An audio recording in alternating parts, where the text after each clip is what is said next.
Again, today's topic for this webinar is 10 tips to improve your video skills.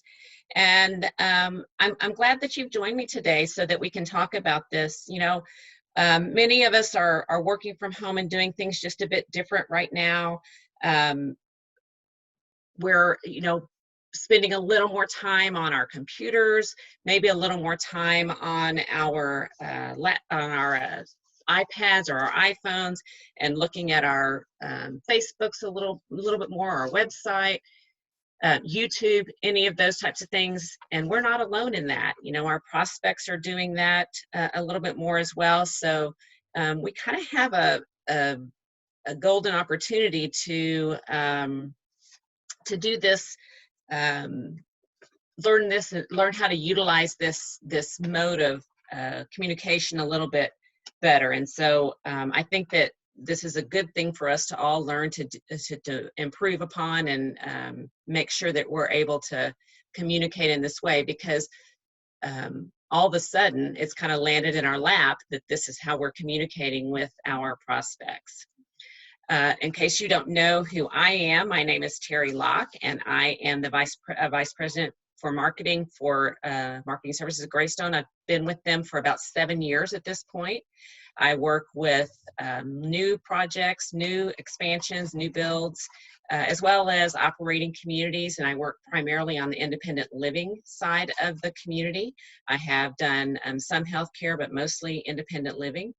And prior to working with Greystone, I've done some regional work with, as well as sales roles within the community, overseeing independent living, assisted memory, and skilled nursing in rental communities, for profit, with larger companies such as Brookdale Senior Living in Indiana, Kentucky, and in Texas as well. So I have quite a variety of experience in the senior living field.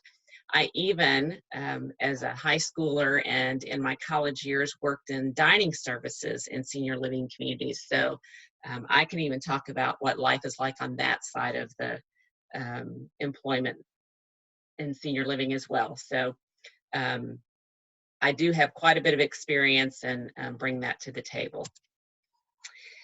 So again, we're really here today talking about making the most of an increased opportunity that we have in front of us.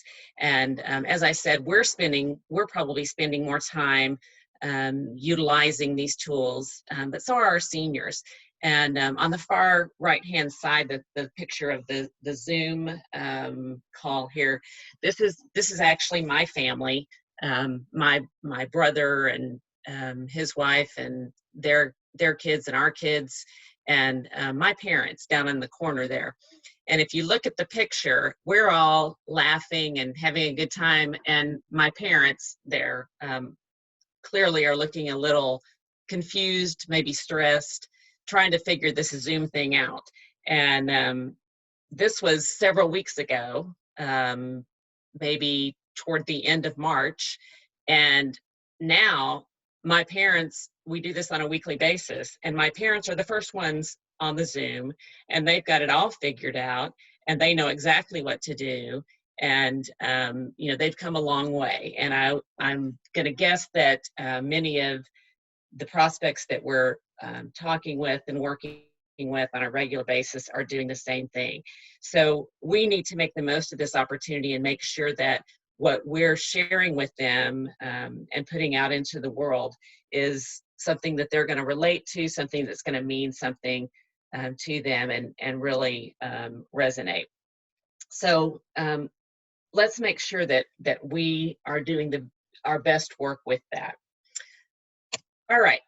You may have tools that are already available to you that you're working with. Some of you may be working with BombBomb or Constant Contact, or maybe One Day, or some of those email and video type programs that are out there.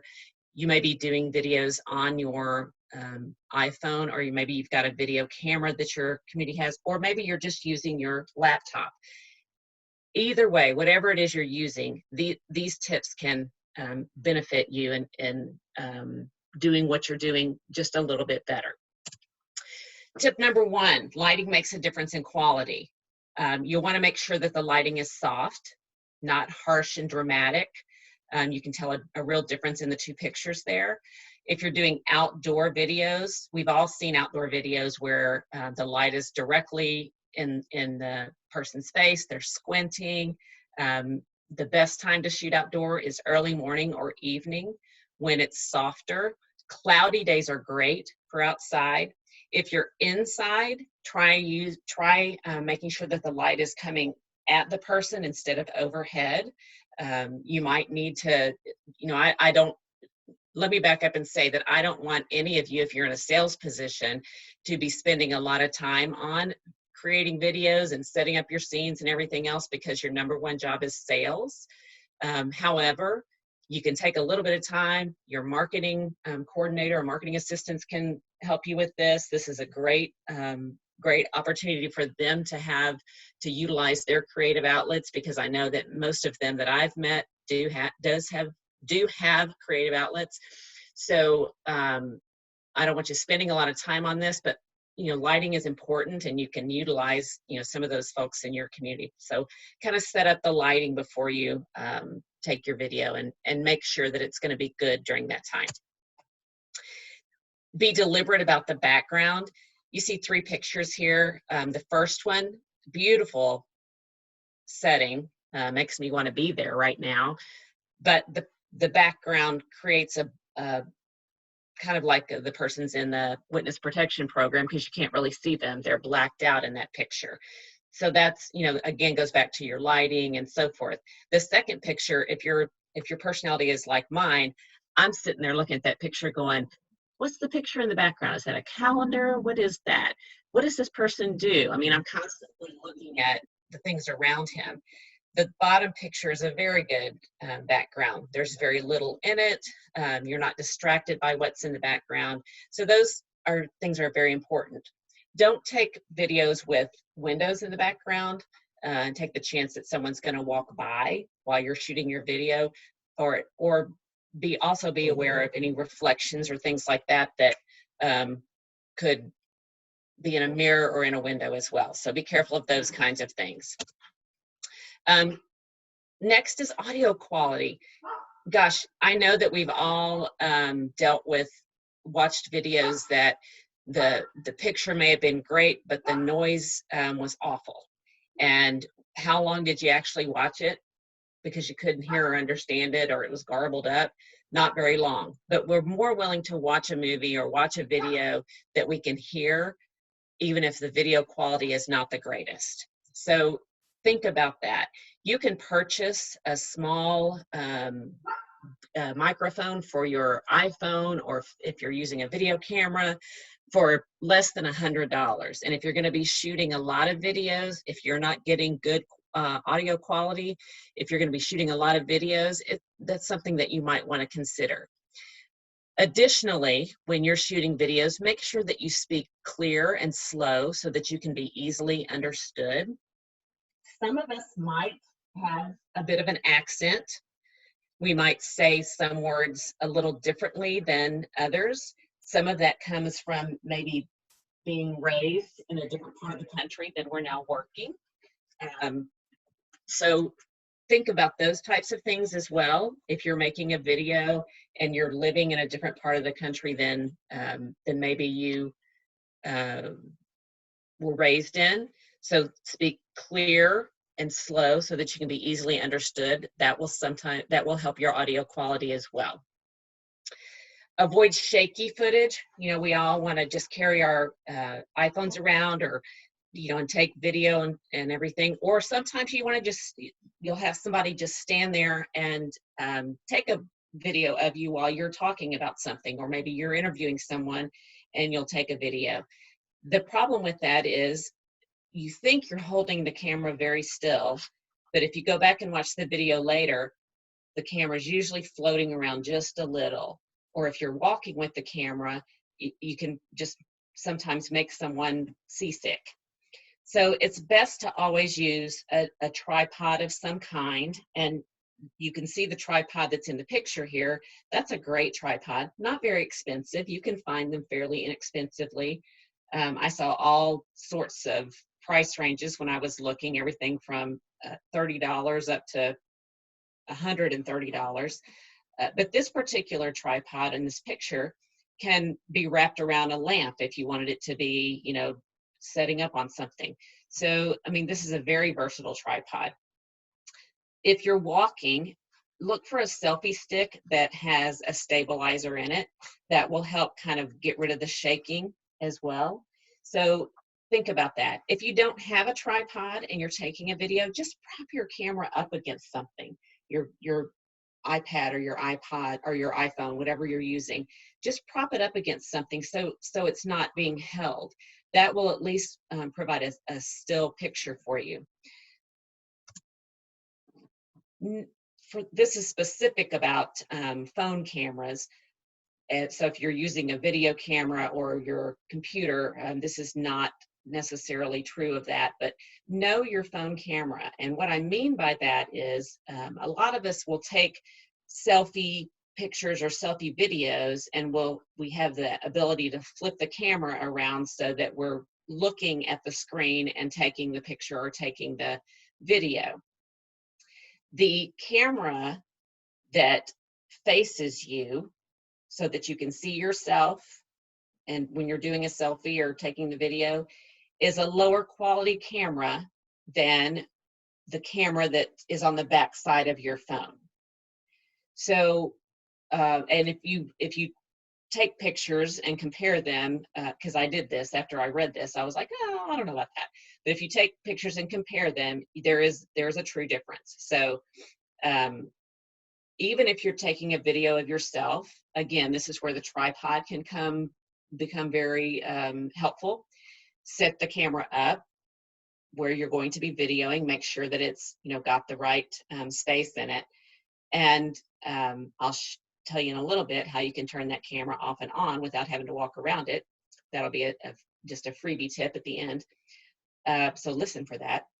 But set the camera up so that you can see yourself and see where you're going to be, but you've got the backside facing you, and videotape that way. Even though you won't be able to see yourself while you're taping, you'll get a better quality video.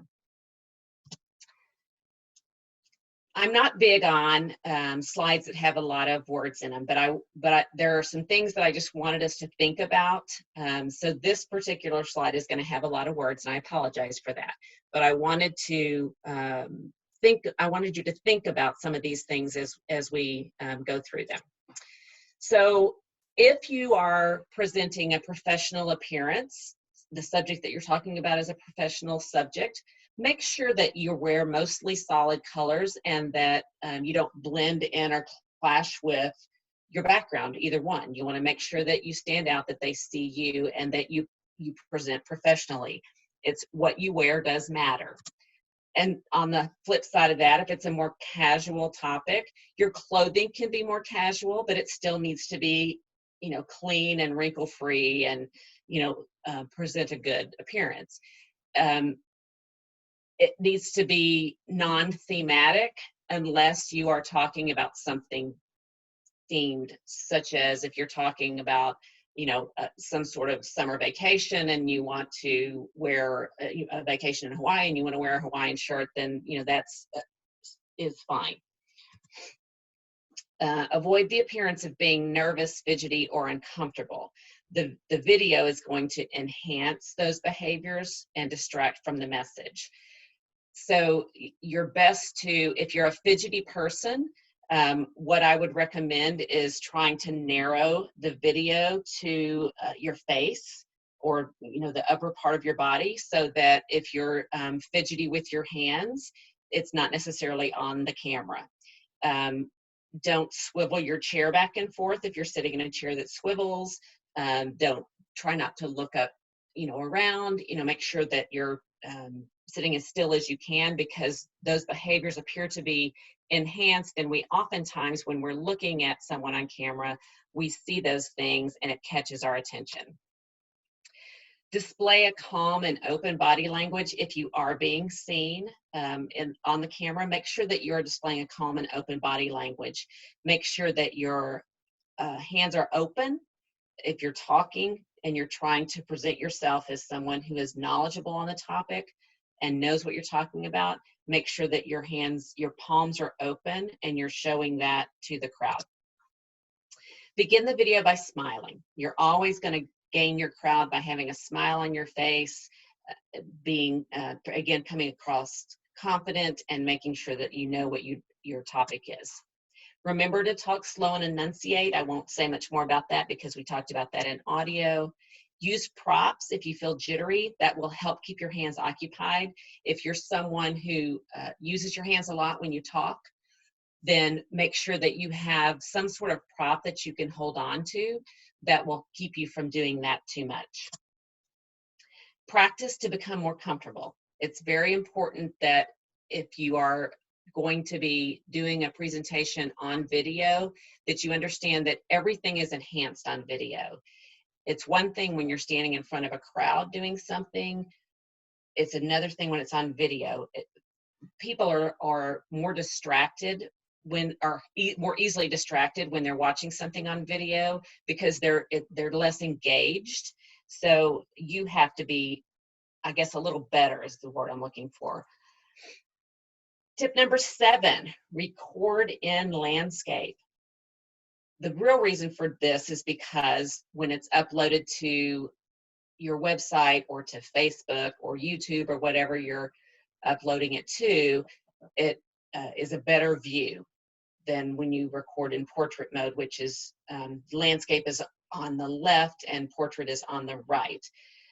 Additionally, another tip in addition to recording in landscape is when you're photographing something or when you're videoing something, it has been proven to be more appealing, more interesting to folks if the subject of what you're videoing or what you are photographing is not in the very center of your photo. So notice that the landscaped photo, the family is off center a little bit. Most of the iPhones, and I use an iPhone, so that's what I have to compare it to, but there's a grid setting within your camera settings that you can turn on, and it breaks your camera into thirds, both ways. So you have a grid on there, and it helps you kind of be able to set where you want the primary subject of your picture so that you know where to place that. And it helps you know that you're off center enough, but not too far off center when you use that grid. So just a little interesting bit of information. So even if you're doing just a single person, if you yourself are just recording a video, just having yourself a little bit off center makes it just a little bit more interesting. Some ABCs of filming, several little things here, varying the angle of the filming to add interest. Again, it just piques the interest of the person watching. Looking into the video camera. Again, I talked about this a little bit earlier, but make sure that you're going to appear more knowledgeable, more trustworthy if you're looking directly into the camera, as opposed to looking around, and that makes you seem a little less prepared. If you're filming an interview with a resident or a staff member, be certain that you've at least prepared them. Don't catch anyone by surprise. Let them know what you are talking about. Give them some talking points, what you want to get out of it. Consider the distance from the camera. The closer up, without being too close. Everybody keeps referring to the Saturday Night Live Zoom piece that was on a few weeks ago, and people were right up on the camera. If you haven't seen it, you should YouTube it. It's hilarious. But don't be too close to the camera. Make sure that the distance is just far enough where everybody can still see what you're wanting them to see, but also not too far away that it looks like you're really not engaged with the video camera. It's okay to move in the first few seconds, but don't make too much movement once you begin talking if the video camera is on you. If that's a different story if you're showing a model apartment, for example, you're obviously going to be moving. But if the video is of a person, you don't want to be moving while you're talking, because that can be very distracting. And then if you're shooting a video that's going to be loaded onto Facebook or loaded onto your website, keep it short, 2 minutes or less. It's easy to lose concentration if it goes any longer. And let me back up here and just say too, I'm certainly not talking about the videos that we have our creative agencies come in and do for us and then load to our websites. These are just videos that you can go around your community and utilize and share, send out in an email, share with a prospect, share the lifestyle of what's going on in your community. These are simple things that you can do quickly, easily, to just share a little bit more about your community. Not everything needs to be professional, and it does not need to look professional. That's certainly not what I'm trying to say with any of this that I'm saying. But if you're going to do something, at least let's make it look as good as it can. That kind of leads me to editing and keeping the editing simple. I don't want you to spend hours doing this. I said at the beginning, if sales is your job, then sales should be your job. But if you have an idea of a great video that you'd like to put together, then you should do so, not spending the time away from sales. A simple program like iMovie, you can go on and do some noise canceling with background noise. You can adjust lighting, you can cut some awkward pauses. You can also add some interesting music at the beginning or the end, just to add a little touch of interest in there as well. But again, keep the editing simple. Most of all, probably one of the most important tips is to spend a little time planning in advance before you do a video. What's the purpose? You know, who's your audience and what are you trying to achieve with it?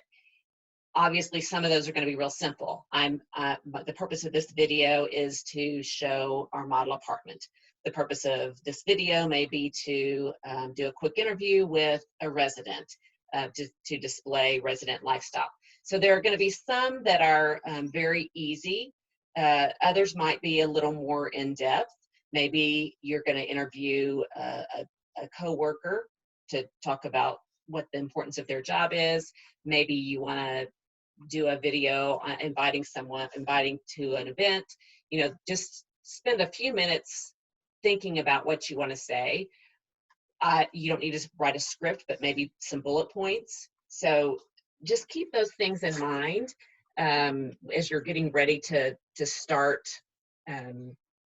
shooting your video.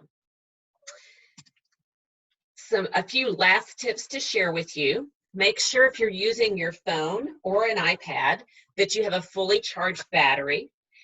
Check the storage. How many of you have taken pictures and all of a sudden got to a no storage issue?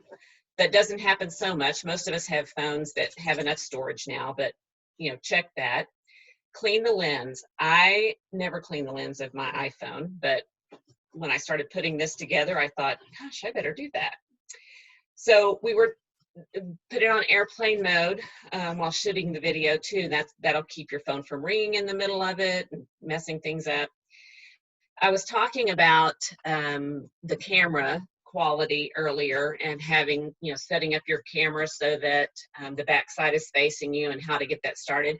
If you're using an iPhone, you can plug in your headphones, your Apple headphones there, and use the volume button to start and stop the recording so you don't have to walk around the camera. So that's how you can continue to use your video camera facing backwards on the iPhone and not have to reach up and turn it on and off when you're using that. So that's a fun little tip for you. So that's all I've got with my 10 tips there and a few little extras. I am going to stop sharing my screen and come back to you. And I think that someone says, how did you put your still photo of yourself on the screen versus us seeing you live. So I will tell you that I did that in the profile of my Zoom, and that's how I got my picture up there. So when I shut my video off, my profile picture comes up. So you can set that up in your Zoom, adding that as a profile picture.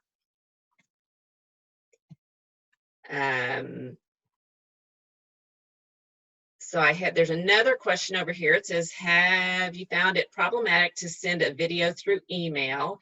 Most videos are large and we have a 15 meg limit through email. So I would say that I don't know. Okay, so here's where I'm not an expert on how large videos are. I will tell you that if you're using an iPhone, which is what I have been using, I've not had any trouble sending smaller videos. So the shorter ones, 30 seconds, 45 seconds, and while that doesn't sound very long, when you're shooting a shorter video, you can say a lot in 30 to 45 seconds. So I have been able to do those in a shorter amount of, in an email without any problem with my iPhone. If you're shooting it with a video camera, just about anything that I've tried to send, or that I know folks have tried to send with a video camera, has been very difficult because of the way that it saves them. So I would encourage you to shoot shorter videos if they're longer, but then also try sending them directly from your iPhone. If you're trying to send, if it's something of your community, you might also try and look into One Day or BombBomb that you could use, because those programs are also set up to help you. So you may try looking into some of those programs as well. The best uses for videos for prospects certainly are that was another question, is what are the best uses for videos for prospects? Certainly, as you are showing your community spaces in your community, common spaces, model apartments, those types of things are always going to be good, but that's where you'll want to have the selfie stick that has a stabilizer, or a selfie stick without a stabilizer, but certainly if you can find one with a stabilizer, that takes away the shake a little bit. It also helps for just a smoother view of the apartment. That's very important.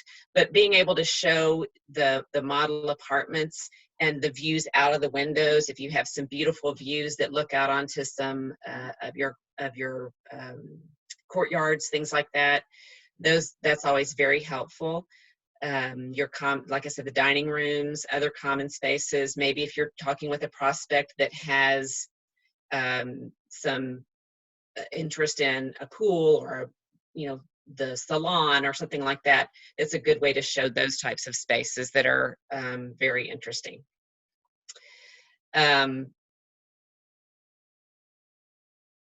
That's about all the time we have. It's been 30 minutes and I don't want to keep anyone past time. So if you have other questions, you're welcome to email them to me at tlock@greystonecommunities.com. I'd be happy to answer any questions. We do have, next week we have Mary Jane Fitz, who will be doing our Tuesday and Thursday webinars talking about how to give a memorable presentation. So I hope that you will make sure that you come back for those. She does a great job, and the invite will be sent later today to sign up for that webinar. Thank you again for joining me, and please email me if you have any questions. Thanks so much.